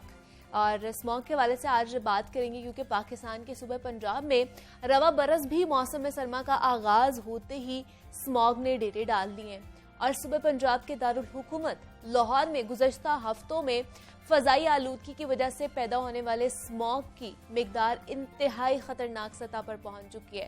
और रीसेंट डाटा के मुताबिक बताया जा रहा है कि रवा माह लाहौर शहर मुतअद्दिद बार दुनिया के आलूदा तरीन शहरों की फहरिस्त में पहले नंबर पर रहा है और आज भी 202 एयर क्वालिटी इंडेक्स के साथ लाहौर फिर दुनिया का आलूदा तरीन शहर बन चुका है। तो इस सारी सूरत हाल में बेशुमार बीमारियां जन्म लेती हैं जो शहरियों के लिए वबाले जान भी बनती हैं, जिसकी बड़ी वजह माहौलियाती तब्दीलियां हैं। तो जनाब, स्मॉग है क्या, इस पर काबू किस तरह पाया जा सकता है, क्या क्या इकदाम किए जाने चाहिए, इस पर बात करेंगे। हमारे साथ इस वक्त मौजूद है चौधरी असलम साहब हैं, डायरेक्टर है महकमा मौसमियात के। चौधरी साहब, आपको वेलकम कहती हूँ जागो लाहौर में। कैसे हैं आप? थैंक यू, ठीक ठाक। सर, सबसे पहले तो बताइए स्मॉग है क्या? मतलब बहुत से लोग हैं इसको फॉग और स्मॉग को मिक्स कर देते हैं, कंफ्यूज हैं, तो स्मॉग के बारे से बताइएगा। जी बिल्कुल, इसको आप कह सकते हैं जो एक्सट्रीम पोल्यूशन है, जो एटमॉस्फेयर में पोल्यूशन है उसको हम स्मॉग का नाम देते हैं, या दूसरे लफ्ज़ों में आप कह सकते हैं कि स्मॉग जो है जो स्मोक और फॉग का एक मरकब है। और इसमें जैसे पोल्यूशन, मुख्तलिफ पोल्यूशन जैसे बर्निंग है, जो व्हीकल्स हमारे हैं, जो जिस तरह भी पोल्यूशन है ये एटमॉस्फेयर में जो मैन मेड है, जो जैसे ही एंटर होती है तो सस्पेंड रहती हैं काफ़ी दिन और इसमें वेदर का बहुत ज़्यादा असर होता है। जैसे टेम्परेचर ड्रॉप होता है स्पेशली इन दिनों में जो हमारे अक्टूबर और नवंबर है जी, तो इसमें जैसे टेम्परेचर डाउन होना शुरू हो जाता है और ये फिर सस्पेंड हो जाती है जो पार्टिकल्स है, पोल्यूशन वाले जो पार्टिकल्स हैं, तो ये सारे मिलकर स्मोक बनते हैं। लेकिन इसका सबसे ज़्यादा जो हमारी तरफ भी है, लेकिन जो इंडिया की तरफ से जो विंड चलती है इन दिनों में, वो जो इंडिया की तरफ जो पोल्यूशन होती है वो पाकिस्तान की तरफ भी मूव करती है, तो जो वो उसके साथ मिलकर तो काफ़ी ज़्यादा जो पोल्यूशन। लेकिन असलम साहब, ये सारी चीज़ें आप देखें ना, ये तो शुरू से चलती आ रही है। मतलब अब अगर 3-4 साल पहले की देखे जाए तो ये स्मॉग की जो मिकदार है इसमें ज़्यादा इजाफा देखने को मिल रहा है। तो ये सारी चीज़ें, बाकी जो कॉजेज हम देखते हैं, तो शुरू से चलते आ रहे हैं। जी बिल्कुल सही है। आपने जैसे, मैं आपको एक एग्जांपल देता हूँ, आज से जो 2016 में ये शुरू हुई है ज़्यादा स्मोक जो है, उससे पहले लोग ज़्यादा, आजकल जो चावल की फसल है उसकी जो रिमेनिंग होती है लोग उसको जलाते हैं। अच्छा। आज से पहले जो थ्रेशिंग नहीं होती थी, लोग हाथों से वो दरांतियों से काटते थे, बड़ी ज़मीन के साथ उसको काटते थे, वो फिर जलाने की ज़रूरत नहीं पेश आती थी। अच्छा। तो आजकल वो थ्रेशिंग की वजह से काफ़ी ऊंची ज़मीन से वो काटी जाती है। उसके बाद जो हमारे फार्मर्स हैं उनके पास कोई और तरीका नहीं होता है, सबसे चीपेस्ट वे जो है जो बर्निंग है। अच्छा। उनको हो सकता पता भी ना हो कि हम बर्न कर रहे हैं तो इससे कितना नुकसान है, फ़िज़ा में हम आलूदा कर रहे हैं इसको। तो ये इस तरह की चीज़ें हैं।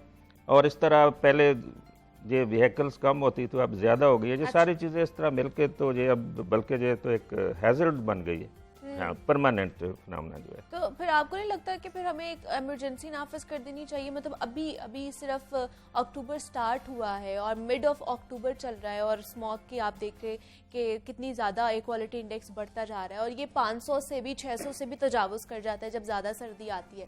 तो एक इमरजेंसी नाफिज कर देनी चाहिए हमें? ये मेजर्स लेने चाहिए। जो गवर्नमेंट बल्कि काफ़ी ज़्यादा इस पर काम हो रहा है, जो पंजाब गवर्नमेंट है, तो वो काफ़ी ज़्यादा जो ऐसे व्हीकल्स है जो धुआं छोड़ने वाली हैं उन पर कंट्रोल कर रहे हैं। या भट्टे जो है हमारे उनको वो बंद कर रहे हैं, तकरीबन फैक्ट्री जो धुआं देने वाली, इन सभी को टेक्नोलॉजी पे तो कन्वर्ट कर रहे हैं। हाँ, उन पे लेकिन कन्वर्ट उससे कोई फर्क पड़ रहा है? जी, अगर उन पे कन्वर्ट कर दे तो फिर मेरा ख्याल है ये धुआं जो एटमॉस्फेयर में इतना हमें आलूदा नहीं करेगा। अच्छा। लेकिन उनका तो कहना यही है, जितने भी भट्टों के मालिकान हैं, कि हमने 90 से 95% जो भट्टे हैं वो हम लोगों ने ज़िगज़ैग टेक्नोलॉजी पर मुंतकिल कर दिए हैं। लेकिन कोई, हमें तो नहीं लग रहा कि उससे कोई फ़र्क पड़ रहा है। लेकिन उन्हें नहीं लग रहा ना, जो मेजर कर रहे हैं जो माहौलियात वाले जो हैं। अच्छा। उनको तो लगता है जैसे मौसमियात वाले हम फोरकास्ट कर रहे हैं हमें। अच्छा। बल्कि यहाँ पे मैं एक आपके चैनल से एक बताता हूँ कि महकमा मौसमियात वाले नेक्स्ट 48 आवर्स की AQI की फोरकास्ट दे रहे हैं। अच्छा। तो ये हमारी वेबसाइट पे अवेलेबल है और इसमें मुख्तलिफ हम पैरामीटर जो वेदर के हैं उसके साथ इसको कोरिलेट करते हैं, फिर आगे नेक्स्ट 48 आवर्स की प्रेडिक्शन देते हैं कि कितना AQI होगा नेक्स्ट 48 आवर्स में। तो इसलिए जो लोग सुन रहे हैं, देख रहे हैं, तो वो महकमा मौसमियात के नेक्स्ट 48 आवर्स देख सकते हैं कि अगले 2 दिन क्या कितनी आलूदी हो, कितना लेवल होगा। अच्छा किस तरह इसको जांचा जाता है महकमा मौसमियात की तरफ से? जी हमें क्वालिटी इंडेक्स को, जी बिल्कुल जी, हमें महकमा माहौलियात वाले हमें AQI देते हैं, उसकी वैल्यू देते हैं एक दिन। अच्छा। तो हम फिर अपने पैरामीटर से, जैसे विंड स्पीड है, डायरेक्शन है, वेदर क्या होगा, टेम्परेचर क्या होगा, ह्यूमिडिटी क्या होगी, ड्यू पॉइंट टेम्परेचर क्या होगा आने वाले दिनों में, उसके साथ फिर हम अपने मॉडल्स में इसको करते हैं, इनपुट देते हैं, फिर वो हमें आउटपुट देता है कि अगले 2 दिन में इतना रह सकता है। और वेदर तो हम देते हैं ऑलमोस्ट, हम सारे फोरकास्ट कर, तो इसकी भी हम फोरकास्ट 48 आवर्स में, और फिर वो महकमा माहौलियात के पास भी जाती है वो फोरकास्ट। जी बिल्कुल, उनको भी देते हैं, लिंक उनको भी दिया हुआ है। तो उनकी तरफ से फिर मतलब ये सारे मेरे ख्याल से आप लोग और महकमा माहौलियात और सारे इंटरलिंक्ड इदारे हैं जो मिलकर काम करते हैं। जी बिल्कुल। उनकी तरफ से फिर क्या क्या इकदाम उठाए जाते हैं इसके हवाले से? वो तो मैडम उनका अपना एक मैकेनिज्म है, हमारा तो फोरकास्टिंग है, तो वो फिर एक्शन लेते हैं उसके मुताबिक मुख्तलिफ जो भी है व्हीकल्स या बट्टे वगैरह जो भी है, तो उस पर वो एक्शन लेते हैं, ये हमारी डोमेन से बाहर हो जाता है। ठीक है, तो आज अब आगे जाएंगे हम, तो ये बढ़ता जाएगा, फिर इसके हवाले से आपको क्या लगता है, आप क्या कहेंगे, क्या सजेस्ट करेंगे कि किस तरह के इकदाम हमें मजीद उठाने की फिर ज़रूरत है? जी, एक तो मैं यहाँ पे क्लियर कर दूँ, जो स्मॉग का सीज़न होता है नवंबर के एंड तक या नवंबर के आखिरी वीक तक, उस बाद फॉग शुरू हो जाएगी, वो इतनी डेंजरस नहीं होगी जितनी ये होती है, क्योंकि इसमें जो जहरीली गैस में भी स्मॉग मिक्स होती है सर, लेकिन नवंबर के एंड पे खत्म नहीं हो जाती। नहीं, बिल्कुल सही आपने कहा, लेकिन इसकी मकदार कम हो जाती है, क्योंकि उसमें पार्टिकल्स जो होते हैं वो वाटर के वो बड़े होते हैं, तो वो ज़मीन पे गिरते हैं। अच्छा। जैसे गिरते हैं तो ये हमारी जो आलूदगी होती है वो भी थोड़ी कम हो जाती है, लेकिन इसमें ऐसा नहीं होता। अच्छा। तो प्रिकॉशन तो यही है कि हम इसमें, मैं एक चीज़ यहाँ पे एक वजाहत करता हूँ कि हमें हर फर्द को एक दरख्त लगाना होगा, क्योंकि वो उससे वो पोल्यूशन भी कम होगी, हमें वो उससे जो रेंस का सिस्टम है वो भी सही होगा। अच्छा। हमें क्लियर हवा मिलेगी, तो हमें सबसे पहले तो हर आदमी को एक दरख्त लगाना होगा हम में से। आज से कुछ साल पहले आप देखेंगे कनार रोड हमारी जो लाहौर की थी, जहाँ पे बेशुमार दरख्त होते थे जो काटे गए हैं, इस तरह रेजिडेंशियल जो एरियाज बनाए गए हैं, तो उनमें तो ये इंश्योर करना होगा कि हमें इसको ज़्यादा से ज़्यादा लगाने होंगे। उसके बाद प्रिकॉशनरी मेजर्स हैं, जैसे धुआं देने वाली गाड़ियों को कम आने दें उस पर, और स्पेशली इस मौसम के शुरू होते ही तो इन पे एक्शन होना चाहिए, जब भट्टों के या फैक्ट्रीज़ को, और सबसे ज़्यादा फार्मर्स को अवेयर करना चाहिए कि आपने इन दिनों में इसको बर्न नहीं करना है। अच्छा। उनको बताना चाहिए कि ये और भी जैसे ये हमारे ये चावल की जो रिमेनिंग्स हैं ये और जगह पे भी इस्तेमाल हो सकती हैं, तो ये उनको अवेयर काफ़ी करना चाहिए हमें। एग्जैक्टली अवेयरनेस ज़्यादा से ज़्यादा पहुंचानी चाहिए। और मुझे याद है कि पिछले साल भी जैसे ही अक्टूबर स्टार्ट हुआ था तो इसके ऊपर हमने बहुत सारे बेतहाशा प्रोग्राम्स किए थे, लेकिन फिर भी मेरे ख्याल से जो एक बड़ी सतह पर बड़े स्केल पर जो अवेयरनेस पहुंचाने की ज़रूरत होती है वो गवर्नमेंट ही उसका इनिशिएटिव ले सकती है। अच्छा, और महकमा मौसमियात के हवाले से मुझे बताइए कि आगे बारिशों का क्या सिलसिला रहने वाला है, या अगर अभी थोड़े दिनों में बारिश बरस जाएगी तो ये जो स्मॉग है इसमें थोड़ी सी कमी आ सकती है? जी, बारिश हो जाए तो इससे तो कमी काफ़ी हो सकती है, बल्कि बारिश ना भी हो तो विंड अगर तेज चल रहे तो वो भी इसको दूसरी जगह पे ले जा सकती है, उस जगह पे जो है आलूदा हवा जो कम हो सकती है। लेकिन अभी आने वाले चंद दिनों में कोई ख़ास बारिश का चांस नहीं है। कल 19 और 20 को कुछ क्लाउड्स आएंगे, लेकिन वो बारिश देंगे हमारे पुठवा रीजन या पिंडी वगैरह में ऊपर से गुजरने। लाहौर वालों को क्लाउड्स मिलेंगे, या कहीं कोई थोड़ी बहुत हवा भी नहीं चलेगी, हवा चल सकती है इसमें, हवा इतनी नहीं चलेगी लेकिन चल सकती है, और क्लाउड्स आएंगे और कहीं पे कोई बूंदाबांदी हो सकती है, वो भी उसके भी चांसेस कम है, लेकिन क्लाउड्स वगैरह आएंगे। लेकिन आने वाले दिनों में इस अक्टूबर में बारिश का कोई चांस नहीं होगा। अच्छा, और मतलब फुल जो अक्टूबर है वो ड्राई गुजरेगा हवा? हाँ जी, आने वाले दिनों में अभी ड्राइनेस होगी और टेम्परेचर बैरल डिक्रीज होगा, और जैसे सुबह का जो रात का टेम्परेचर होता है मिनिमम वो कोई 15 और 20 डिग्री सेंटीग्रेड के दरमियान रहेगा। अच्छा, ठीक और है। जो मैक्सिमम डे टाइम होगा कोई 30 और 32 डिग्री के सेल्सियस के दरमियान रहेगा। तो लेकिन बारिश कोई इतना उसके चांसेस नहीं है। बहुत बारिश के चांसेस अगर नहीं होंगे तो फिर तो ये स्मॉग जो है ये ज़्यादा फिर होती जाएगी, इसके एयर क्वालिटी इंडेक्स में जो है ज़्यादा इजाफा होता जाएगा और नवंबर के लास्ट तक तो मेरे ख्याल से ये फिर पहुंच जाएगी 600 तक। ये मैं देखे इसमें बारिश फिलहाल नहीं है, लेकिन मैं अगर अगले माह की भी आपको बता दूं तो उसमें भी कम है, उसमें भी बारिश इतनी नहीं है। तो लेकिन जैसे टेम्परेचर कम होगा तो उसमें फिर इसको कन्वर्ट होना है फॉग की तरफ। हाँ ठीक है। अगर भाई फॉग पे जाती है तो ये फिर चांसेस है कि जैसे ये जो पोल्यूटेड पार्टिकल्स है वो फिर नीचे गिरेंगे तो थोड़ी कम होने का चांस है, लेकिन अभी तो हम कहेंगे कि अभी तो बहुत ज़्यादा है और आने वाले दिनों में ज़्यादा ही होगी। अच्छा चौधरी साहब, पंजाब यूनिवर्सिटी के प्रोफेसर है, उन्होंने कहा था कि अगर हम लोग मसनूई बारिश कर दें तो इसमें बड़ा अफाका हो जाएगा, ये स्मॉग से जो है ना जान छूट जाएगी। तो आपको क्या लगता है, इस तरह हो सकता है? ये तो बहुत अच्छा स्टेप है, बल्कि यहाँ से मैं एक महकमा मौसमियात को बताऊँ कि 2001 में महकमा मौसमियात ने मसनूई बारिश आर्टिफिशियल रेन इसको तो वो की थी 2001-2 में, and that was very successful experiment. उसके बाद फिर नहीं हुआ। तो अगर ये मसनूई बारिश इसका बहुत ही अच्छा एक तरीका है, अगर ये करते हैं तो ये बहुत अच्छा है। ये तो सर ये चौधरी साहब बताइएगा, 2001 में जो आप बता रहे हैं कि महकमा मौसमियात ने इनिशिएटिव लिया था, मसनूई बारिश की थी, क्या वजह थी, किस वजह से? मतलब हम तो बहुत छोटे थे तो हमें याद नहीं है, तो आप ही बता सकते हैं, गाइड कर सकते हैं हमें। जी उस वक्त शुरू हुआ था 2001 में, तो ये ऐसा हुआ। तो अब तो और मॉडर्न टेक्नोलॉजी आ गई है, लेकिन उस वक्त एक तरीका उसमें अभी भी यही है कि जो क्लाउड्स होते हैं हम उसके टॉप पे जाते हैं। हाँ जी। और फिर जाना होता है प्लेन के जरिए, तो वो मटेरियल लेके जाते हैं। तो ये मैं बताऊं कि मसनूई बारिश होती है कि क्लाउड्स घूम रहे हैं, लेकिन वो इतने पार्टिकल्स जो छोटे होते हैं वो इतने भारी नहीं होते कि वो ज़मीन पे आ जाएगा। दरमियान में हवा होती है, उनको गिरने से रोक रही है। ओके। तो उसको किसी तरीके से उसको भारी करना है, उन पार्टिकल्स को। वो मटेरियल्स हम लेके जाते थे ऊपर, तो वो जो प्लेन था उसके नोजल पे वो फिर स्प्रे होता था। अच्छा, वो मटेरियल उसमें सॉल्ट मिलाया जाता है? उससे मतलब होती है जैसे सिल्वर आयोडाइड है, इस तरह के और भी पार्टिकल्स मटेरियल होते हैं, तो ऊपर जाके उसको स्प्रे किया जाता था, तो उससे फिर भारी होते थे, फिर वो जमीन की तरफ गिरते थे। अच्छा। तो ये बड़ा सक्सेसफुल पूरे पाकिस्तान में हुआ था, तो काफी अच्छा ये एक एक्सपेरिमेंट ही किया गया था, किसी कॉज के ऊपर नहीं किया गया था? नहीं, उस वक्त ड्राइनेस थी। हमने दोनों मौसमों में किया था, जहाँ गर्मियों और सर्दियों में दोनों में किया था और बड़ा सक्सेसफुल हुआ। तो उसके बाद अभी तक नहीं इस चीज को लेकर चला गया? अभी तक नहीं, लेकिन अभी तो लेटेस्ट टेक्नोलॉजी आ गई है, अभी प्लेन की जरूरत ही नहीं है। आप आयंस की एक होती है वो नीचे से सर जरूरत तो है, स्मॉग आप देख ले कहाँ तक पहुंच जाती है, जरूरत तो है। और सर्दियों में आपको पता है वैसे भी कम बारिशें होती हैं, जैसे आपने कहा कि अक्टूबर में पूरा अक्टूबर बारिश नहीं होनी है, तो अगर ये वाला इनिशिएटिव ले लिया जाए तो क्या हर्ज है?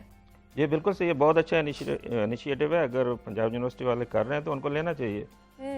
अच्छा, वो तो कर रहे हैं, लेकिन हमारी जो हुकूमत है, जो हमारा इदारा है, वो भी तो कर सकता है। मतलब अगर कोलैबोरेट कर लिया जाए तो और क्या चाहिए फिर? बिल्कुल कोलैबोरेशन होनी चाहिए, और हम तो तैयार हैं। हम तो अब फैसिलिटी देने के लिए महकमा मौसमियात जो भी हम करेंगे वो हम करेंगे।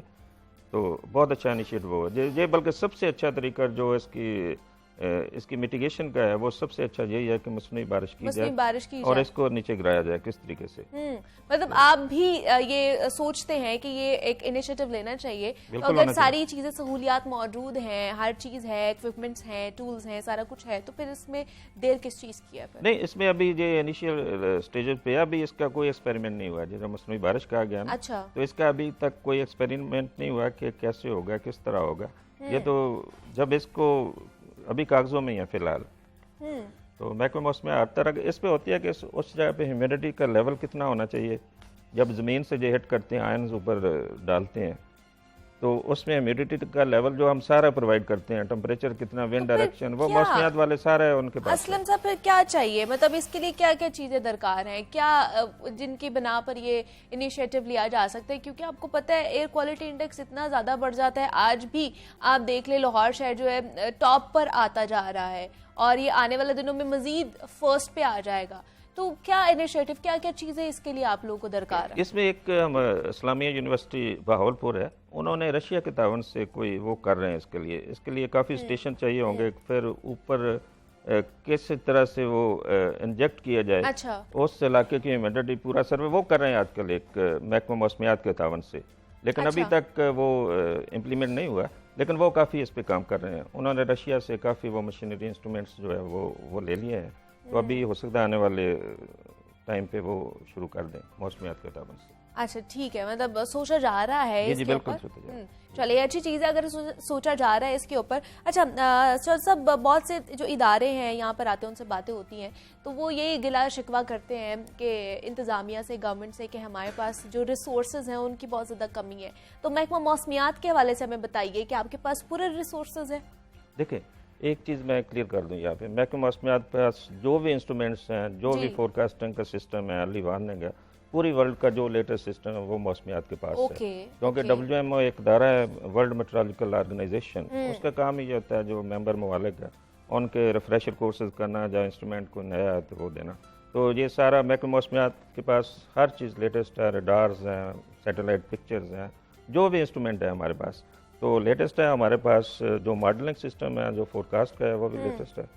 अच्छा, कभी कभी फोरकास्टिंग भी गलत साबित हो जाती है चौधरी साहब। हमने कई दफा देखा है कि बताया कुछ और जा रहा होता है कि मतलब आज बारिश होगी, बारिश होती नहीं, सूरज निकल आता है। तो कभी इस तरह की चीजें भी होती है। देखिए जैसे लाहौर की हम फोरकास्ट दे रहे हैं, लाहौर की दे रहे हैं, कोई रेन की दी है, लेकिन लाहौर इतना बड़ा है कि वो फिर पूरे इलाके को जो 50-60 किलोमीटर है, किसी पे हो गई, किसी पे नहीं हुई, यहाँ पे नहीं हुई, वो लोग कहते हैं नहीं हुई, यहाँ पे हो गई या हो गई। ये है क्योंकि इतने बड़े इलाके की जब फोरकास्ट करते हैं तो वो डाइवर्स वेरिएशन बड़ी होती है रेन में। कभी आपने देखा है कि लक्ष्मी में वो दे रहे हैं 200 मिलीमीटर बारिश है, जेरड पर हुई नहीं है, या 2 मिलीमीटर, या एयरपोर्ट पर हुई नहीं है, तो ये सारा फोरकास्ट गलत नहीं होती, लेकिन एक वो वेरिएशन वेरी कर रही होती है। तो ये सारी ये सिचुएशन देखते रहते हैं। अभी जैसे मानसून का मौसम गुजरा है, उसमें भी हमने बहुत ज्यादा देखा है कि एक इलाके में हो रही होती थी, दूसरा इलाका बिल्कुल ही खुश्क होता था, वहां पे एक बूंद भी नहीं बरसी होती थी। अच्छा, ये बरसात में बहुत ज्यादा बारिशें हुई हैं, इसकी पहले प्रेडिक्शन की गई थी? जी, इसकी तो बहुत ज्यादा पहले प्रेडिक्शन हो गई थी। जैसे हीट वेव्स थी तो उस वक्त हमने अप्रैल में कहना शुरू कर दिया था कि इस वक्त रेंज ज्यादा होंगी इस मौसम में। और फिर जो 3 माह की जो फोरकास्ट मानसून जिसमें ज़्यादा बारिशें होती हैं, उसमें हमने कह दिया था जून में, जब जून में हम इशू करते हैं 3 माह की मानसून की, तो उसमें बहुत ज़्यादा रेंज दी गई थी।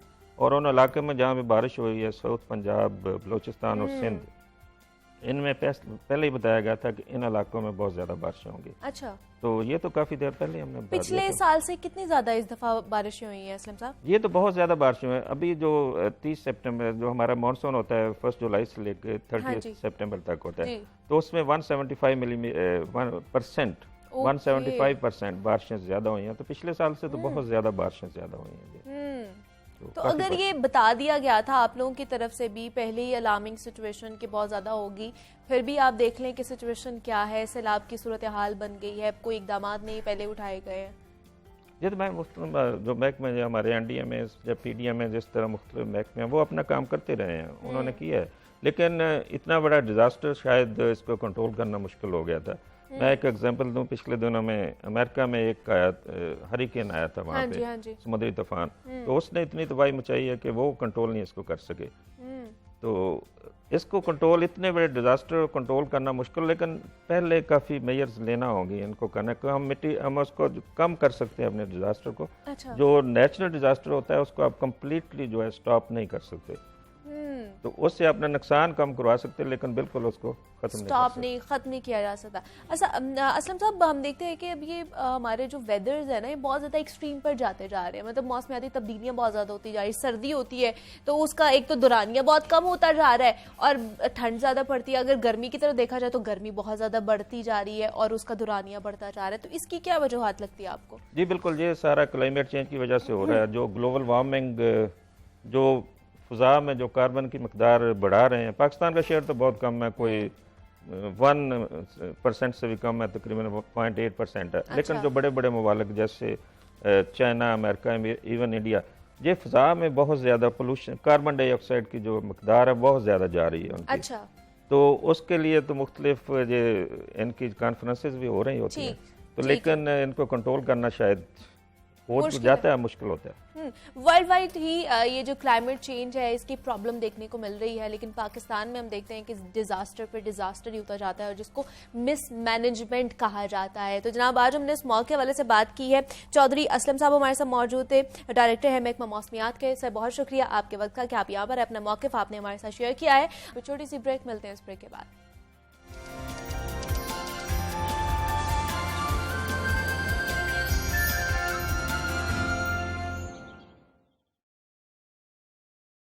और जनाब आप लोग को पता चल गया है कि आज हमारे साथ बहुत ही सुरीले और सराइकी सिंगर मौजूद है। शराफत अली खान साहब हैं। मतलब हमारे प्लेटफॉर्म पर बहुत से लोगों ने आके परफॉर्म किया है। आपने पंजाबी सिंगर्स को भी देखा है, उनको सुना भी है, उर्दू सिंगर्स को भी उन्होंने आके यहाँ पर चार चांद लगाए हैं। तो बहुत से लोग थे जो कह रहे थे कि जनाब सराइकी सिंगर्स को भी बुलाया जाए, उनको भी रिप्रेजेंट किया जाए। तो आज हमारे साथ शराफत अली खान साहब मौजूद हैं, उनसे जानते हैं उनकी जर्नी के बारे में और मजीद सराइकी के जो सॉन्ग्स हैं वो उनसे सुनेंगे। शराफत साहब आपको वेलकम कहती हूँ जागो लाहौर में। कैसे हैं आप? मोस्ट वेलकम जी, मोस्ट वेलकम। ठीक हूँ जी, अल्हम्दुलिल्लाह। ठीक ठाक है। बहुत अच्छा गाया आपने, बहुत खूबसूरत आवाज है आपकी, बहुत सुरीली आवाज है बल्कि। बहुत शुक्रिया जी, बहुत नवाजिश, थैंक यू वेरी मच। अच्छा शराफत साहब, किस तरह जर्नी स्टार्ट हुई आपकी, किस तरह इस मौसीकी की दुनिया में आए आप? बस ज़ाहिर बात है कि जो अंदर शौक होता है बचपन से, तो वो जवानी के किसी भी टाइम हिस्से में वो बाहर निकलता है। अच्छा। तो तकरीबन मुझे 2003 से मैंने इसको शुरू किया, स्टार्ट किया। ओके। तो 17-18 साल हो गए इस फील्ड में अल्हम्दुलिल्लाह। अच्छा, और सराइकी को ही आप लेकर चल रहे हैं? जी बिल्कुल, सराइकी, चूँकि हमारा बेसिक जो मादरी ज़बान है वो सराइकी है, हमारी सराइकी इलाके से हैं हम। तो इसलिए हमारा काम है कि जितना भी हम अपनी ज़बान को, अपनी लैंग्वेज को प्रमोट कर सकें और वहाँ से कुछ तरक्की कर सकें हम इस हवाले से। मियाँ वाली साहब का ताल्लुक है? जी, मियाँ वाले से। और वहाँ पे सराइकी ही बोली जाती? जी। तो जब आपने स्टार्ट किया तो फिर क्या वहाँ पहले क्या करते थे? मतलब गुनगुनाया करते थे या लोगों ने जब सुना कि अच्छा आपकी आवाज़ अच्छी है तो आप इस साइड पर जा सकते हो? जी बिल्कुल, जब हम दोस्त बैठा करते थे ना इकट्ठे, तो सारे दोस्त कोई ना कोई किसी न किसी शोबे से वो वाबस्ता थे। तो मेरा जो शौक़ था वो म्यूज़िक की तरफ ज़्यादा था। तो मैं मतलब पियानो भी बजा लेता था, कीबोर्ड जिसको कहते हैं। तो मैंने उसी से स्टार्ट किया। मेरे एक दोस्त के पास था, तो जब हम इकट्ठे होते थे इजी टाइम में, तो वो मुझे बजाने का शौक़ था। वहाँ से जो है ना वो मुझे शौक़ लगा और मैंने फिर अपना ले लिया पियानो। अच्छा। तो उसके बाद ये सिलसिला जो है वो आगे बढ़ता चला गया। तो आपकी फैमिली में भी है मौसीकी या नहीं, आप ही पहले थे जो मौसीकी में आए? नहीं, मेरे ख्याल में कोई इतना कोई इंटरेस्टिंग नहीं थी। अच्छा। जी जी बिल्कुल। तो आप ही का इंटरेस्ट डेवलप हुआ और आपने ने इस चीज़ को। अच्छा, हमने देखा मियाँ वाली से तो बहुत बड़े बड़े नाम जो है मौसीकी की दुनिया में है। अताउल्ला ईसा खेलवी साहब हैं, तो कभी उनके साथ मौका मिला कि स्टेज शेयर करने का या गाना गाने का, उनके सामने आपने उनको गाना प्रमोट किया हो, डेडिकेट किया हो? बस ये बात थोड़ी लंबी हो जाएगी, लेकिन मुझे ज़रूरी करनी चाहिए क्योंकि इस म्यूज़िक की फील्ड में लाने वाले मुझे वही हैं जी। अच्छा जी, लाला अताउल्ला ईसा खेलवी हमारे बहुत बड़े हैं म्यूज़िक के, सराइकी म्यूज़िक के बादशाह हैं जी। तो एक महफिल में इकट्ठे हुए, तो मैं म्यूज़िक स्टार्ट हुए 2-3 साल हो गए थे। अच्छा। तो इलाके के जो मूसीकार थे, शायर थे, तो उन्होंने लाले ने बुलाया उनको। अच्छा। कि मेरे लिए कोई गाने बनाएं, कोई म्यूज़िक तैयार करें ताकि मैं ऑडियो करूं अपनी। तो उनमें मैं भी किसी के साथ चला गया। तो किसी ने कहा कि ये बच्चा भी गाता है, तो उसने कहा मुझे कुछ सुनाए। मैंने नासिर काज़मी साहब की गज़ल सुनाई उनको। अच्छा, ठीक है। तो वहाँ से वो मुतसर हुए मुझसे, मुझे बड़ी दाद दी। मुझे 2000 रुपये इनाम किया उन्होंने, जो अभी तक मेरे पास पड़े। अच्छा, वाह जी वाह। तो वहाँ से मेरी उन्होंने हेल्प की। उन्होंने कहा कि लाहौर आ जाए मेरे पास। मैं लाहौर गया, उनका स्टूडियो था EPL के नाम से ना। तो वहाँ उन्होंने मुझे मतलब प्रमोट किया, दुआएं की मेरे लिए। और वहाँ से और बाद में काफ़ी सारे 4-5-7 फंक्शन जो है हमारे PF के फंक्शन इकट्ठे किए, लाइव भी कुछ फंक्शन इकट्ठे किए हमने जी। क्या बात है, मतलब वो उन्होंने आपको प्रमोट किया और आपको मतलब आपकी जो जर्नी थी उनका आगाज वहां से हुआ। वहां से हुआ। हाँ, क्या बात है। अच्छा, अगला कौन सा गाना आप हमें सुनाएंगे या मैं आपको बता दूं, आपने हो जाए जे प्यार? अच्छा बिल्कुल, क्योंकि मैं खान साहब से मुतासर भी हूँ, नुसरत फतेह अली खान साहब से। जी बिल्कुल, चले।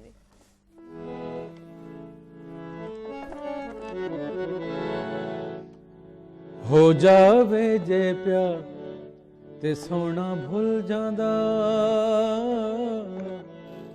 हो जावे जे प्यार ते सोना भुल जांदा,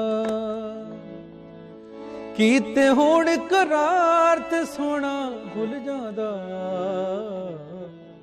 हो जावे जे प्यार ते सोना भुल जांदा, हो जावे जे प्यार ते सोना भुल जांदा।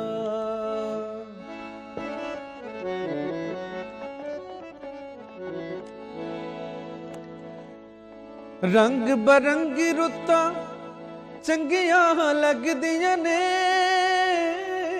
लगदियां ने, अखियां जान अजे इश्क दा मंगदियां ने, रुस जावे जे प्यार ते सोना भुल जांदा,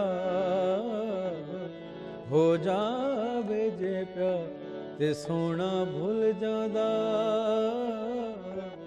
हो जावे जे प्यार ते सोना भुल जांदा, कीते होण करार ते सोना भुल जांदा,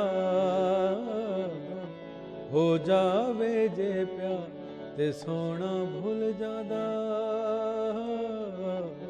हो जावे जे प्यार ते सोना भुल जांदा। क्या बात है जनाब, क्या बात है। तो खान साहब से भी इंस्पिरेशन रखते हैं आप? जी बहुत ज़्यादा जी। अच्छा, बहुत लगाव है। इनके अलावा किसको सुनते हैं? इनके अलावा मैं हमारे जो पाकिस्तान के सिंगर थे वो यंग जनरेशन के जो लोग थे वो सजाद अली साहब थे। हाँ एग्जैक्टली, उनको वो भी पसंद है आपको? बहुत ज़्यादा। कभी मौका मिला उनसे मिलने का? हाँ जी, दुबई में उनके स्टूडियो में मुलाकात हुई। अच्छा। हाँ मिला। तो उन्हें सुनाया आपने गाना? मेरी जरूरत नहीं थी कि मैं उनको सुनाऊं। उन्होंने कहा है मुझे कि आप मुझे कुछ गा के सुनाएं, लेकिन मैंने कहा खान साहब आप जो है वो थोड़ा सा, उन्होंने फिर एक गिटारिस्ट जो उनका था उनको बुला के फिर। अच्छा। तो जब आप शराफत साहब आपने जब स्टार्ट किया था तो कहीं से क्लासेस ली थी मौसीकी की? कोई उस्ताद था आपका? जी बिल्कुल, उस्ताद थे मेरे। यहाँ लाहौर से भी मैंने कुछ अकेडमीज में मैंने ज्वाइन किया हुआ था सीखने के लिए। तो वहाँ के एक हमारे इंस्ट्रक्टर थे जो जिन्होंने ईसा खैलवी को भी सिखाया और वो अभी तक जिंदा हैं, तो बुजुर्ग, उनसे मैंने तालीम ली है जी। तो अभी भी ले रहे हैं तालीम? क्योंकि मौसीकी एक ऐसी चीज़ है जिसको जितनी दफ़ा सीखा जाए और ये एक तवातुर के साथ सिलसिला जारी रहता है। बस सच ये है कि अभी सीखने का टाइम नहीं है। अच्छा। क्योंकि दुनिया बहुत फास्ट तरीके से जा रही है। अच्छा। सीखने का टाइम नहीं है, लेकिन जो है कुछ ना कुछ ऐसी चीज़ें आ जाती हैं सामने किसी की भी, तो उसको बंदा सेव कर लेता है, वहीं से उसको थोड़ा सा सीखने की कोशिश करता है। अच्छा। कोई अच्छा गाना है, अच्छी कंपोजिंग है, अच्छी कोई चीज़ भी है, तो वो मीडिया सामने आपके, अब यूट्यूब सामने, यहाँ से बंदा सीख लेता है कुछ ना कुछ। अच्छा, सोशल मीडिया मेरे ख्याल से जो न्यू अपकमिंग जनरेशन है या जो सिंगर्स आ रहे हैं इस फील्ड में, उनके लिए बड़ा कारआमद साबित हो रहा है। बिल्कुल जी। कितना फ़ायदा है यूट्यूब या फिर सोशल मीडिया पर आने का? बहुत ज़्यादा फ़ायदा है जी, बहुत ज़्यादा फ़ायदा है। आज के ज़माने में आपके हाथ में है मीडिया, तो आप जितना तरक्की करेंगे, जितनी मेहनत करेंगे, उसको उतना ही ज़्यादा आपको रिस्पांस मिलेगा। तो पहले हम दूसरी कंपनी के साथ जुड़े हुए थे, अब कुछ अरसे से हमने अपना शराफत स्टूडियो बनाया, यूट्यूब चैनल, उस पे हम अपने जो सिलेक्शन जो है गाने शाने अपलोड करते रहते हैं। चलिए, ये तो बड़ी अच्छी बात है।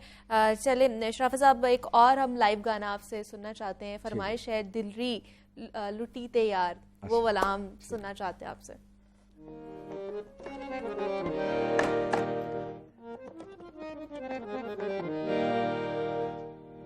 हो दिलड़ी लुटी ते यार, सजन कदमो मुहारा तेरा वतन, हो दिलड़ी लुटी ते यार, सजन कदमो मुहारा तेरा वतन, हो दिलड़ी लुटी तैयार।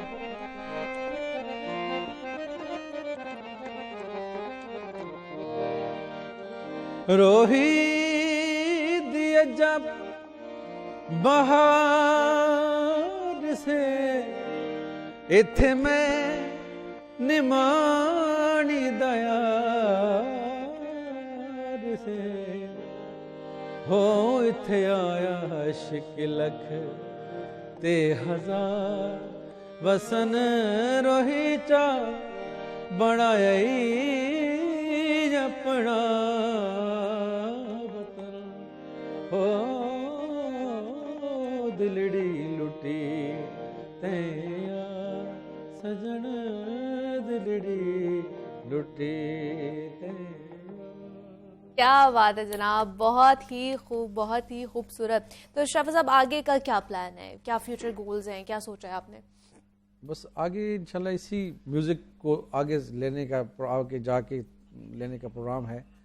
तो जितनी इसमें तगोदो हो सके हम इंशाल्लाह करेंगे, क्योंकि ये ऐसा फील्ड है म्यूज़िक का कि जो लोग इतने सीनियर होके इस दुनिया से गए तो वो कहते थे कि अभी हम हमारी सीखने की जो वो मुद्दत थी, सीखने का टाइम था, तो हम तो इसमें अभी स्टूडेंट हैं जी, हमें कुछ भी नहीं सीखा। तो ये सीखने का जो मेरा ख्याल है वो सिलसिला जो है ये सारी जिंदगी जारी रहता है। शराफत साहब बहुत शुक्रिया आपके वक्त का।